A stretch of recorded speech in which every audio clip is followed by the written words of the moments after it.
Let's mic देश का मिजाज ईस्ट। ये है let's mike more than radio. आप सुन रहे हैं पूर्वी भारत की खबरें।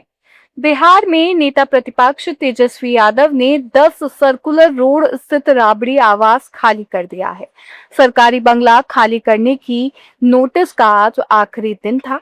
इसी के तहत सोमवार को राबड़ी आवास से सामान शिफ्ट किया गया। सूत्रों के मुताबिक लालू प्रसाद यादव, राबड़ी देवी और तेजस्वी यादव फिलहाल एक पोलो रोड स्थित सरकारी आवास में शिफ्ट हो गए हैं, जो तेजस्वी को आवंटित है।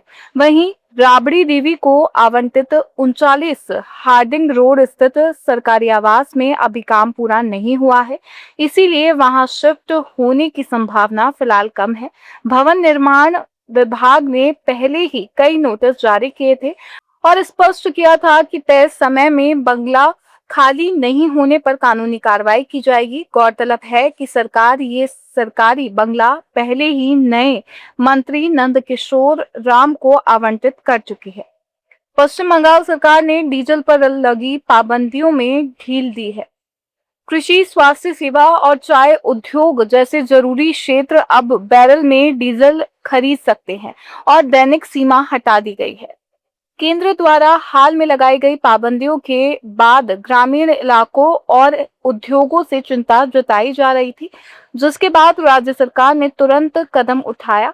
मुख्यमंत्री शुवेंदु अधिकारी ने सोशल मीडिया के जरिए कहा कि आम लोगों की रोजमर्रा की जिंदगी, आपात सेवाएं और अर्थव्यवस्था पर कोई असर नहीं पड़ने दिया जाएगा।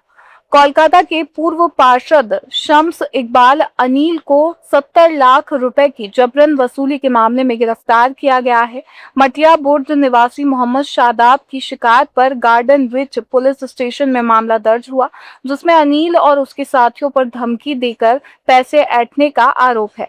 तृणमूल कांग्रेस शासन के दौरान प्रभावशाली माने जाने वाले अनिल को रविवार रात हिरासत में लिया गया।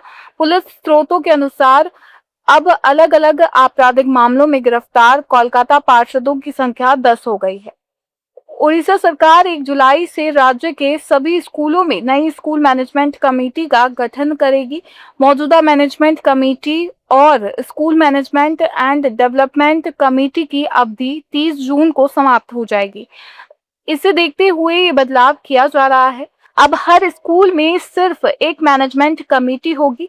छात्र संख्या के आधार पर कमेटी की सदस्य संख्या तय होगी और 75% सदस्य माता पिता होंगे। साथ ही स्कूल बिल्डिंग और अकादमिक सब कमेटी भी बनाई जाएगी, जो बुनियादी ढांचा और शिक्षा गुणवत्ता सुधार में मदद करेगी।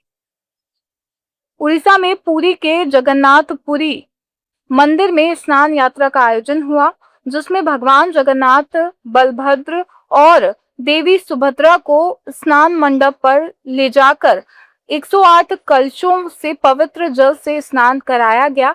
यह अनुष्ठान ज्येष्ठ पूर्णिमा पर रथ यात्रा की शुरुआत का प्रतीक है, जिसमें भगवान गजानन वेश में सजाए जाते हैं। स्नान के बाद देवता 15 दिन के लिए अनासर काल में आराम करते हैं। इस मौके पर हजारों श्रद्धालु दर्शन के लिए उमड़ पड़े हैं और सुरक्षा व्यवस्था कड़ी कर दी गई है। झारखंड सरकार ने राज्य के प्राथमिक और मध्य विद्यालयों में 1042 नव चयनित सहायक शिक्षकों को नियुक्ति पत्र प्रदान किए। रांची के खेलगांव में हुए समारोह में मुख्यमंत्री हेमंत सोरेन ने नवनियुक्त शिक्षकों को नियुक्ति पत्र सौंपकर उनके उज्जवल भविष्य की शुभकामनाएं दी। मुख्यमंत्री ने कहा कि आपको आने वाली पीढ़ी का भविष्य तय करना है। सरकारी संस्थानों पर बहुत उंगलियां उठती है, कुछ सही भी होती है और कुछ गलत भी। ऐसे में सरकार की जिम्मेदारी हमेशा बड़ी होती है। इस दौरान मुख्यमंत्री सोरेन ने वर्ष 2026 के लिए कंटिन्यूअस प्रोफेशनल डेवलपमेंट कार्यक्रम का भी उद्घाटन किया। इसका मकसद झारखंड में शिक्षण स्तर को बढ़ावा देना है। छत्तीसगढ़ में अवैध घुसपैठ को लेकर सुरक्षा एजेंसियां अलर्ट मोड पर है। बीजापुर जिले में पखवाड़े भर पहले एक बांग्लादेशी नागरिक के पकड़े जाने के बाद पुलिस और खुफिया एजेंसियों ने राज्य भर में निगरानी बढ़ा दी है। बिहार, पश्चिम बंगाल, उड़ीसा, झारखंड और छत्तीसगढ़ की ताजा खबरों के इस बुलेटिन को रोजाना सुनने के लिए डाउनलोड करें लेट्स माइक ऐप। जुड़े रहिए लेट्स माइक के साथ। नमस्कार।